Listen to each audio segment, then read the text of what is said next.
Hi friends, മുടി ഒരിക്കാൻ വന്നേ. മുടി ഒരിക്കണം, ഷേവ് ചെയ്യണം. നമ്മൾ ഷംസുഖാനടുത്ത്. ഷംസുഖ ഉള്ളിലൊരാൾ ചെയ്തുകൊണ്ടിരിക്കുന്നുണ്ട്. ചെയ്തപാട് നമുക്ക് കയറാട്ടാ. മീശെല്ലാം കളയാൻ തോന്നല്ലേ? മീശ കളയണോ? ഓക്കെ. മുമ്പേ ഞാൻ മീശ വെക്കില്ല അങ്ങനെ. നോക്കാം. അങ്ങനെ മുടി ഒരിക്കൽ തുടങ്ങി നമ്മളെ ഷംസുഖ. ഇതാ ഷംസുഖ. ആ മതി ഞങ്ങൾക്ക് മുടി ഒരിക്കൽ തുടങ്ങി. മുടിയും ഷെയ്വും. അങ്ങനെ മുടീൻ്റെ പരിപാടി കഴിഞ്ഞ് മുടി സെറ്റാക്കിയിട്ടുണ്ട്.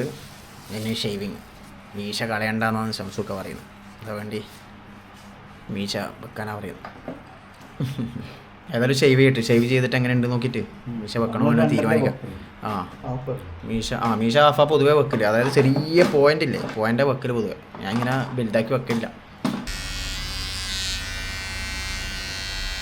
ഷംസുഖ മീശ കളയണ്ടെന്നാണ് പറയുന്നത്. അതുകൊണ്ട് ഞാൻ മീശ കളയുന്നില്ല. വേണമെങ്കിൽ അടുത്ത പ്രാവശ്യം നോക്കിയിട്ട് കളയാന്ന് പറഞ്ഞു.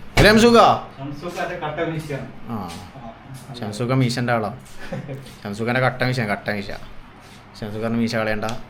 കഴിഞ്ഞട്ടോ. മുടി പൊരിക്കലും കഴിഞ്ഞ് ഷേവ് ചെയ്യലും കഴിഞ്ഞ് സെറ്റായിട്ടുണ്ട്. സെറ്റല്ലേ? മീശ കളഞ്ഞിട്ടില്ല. അപ്പോൾ ഇവിടുന്ന് പോവുകയാണ് നേരെ വീട്ടിലേക്ക്. പോകുമ്പോൾ ഷംസുഖാനെ വീട്ടിലാക്കണം. എന്നിട്ട് നേരെ വിടണം. ഓക്കെ.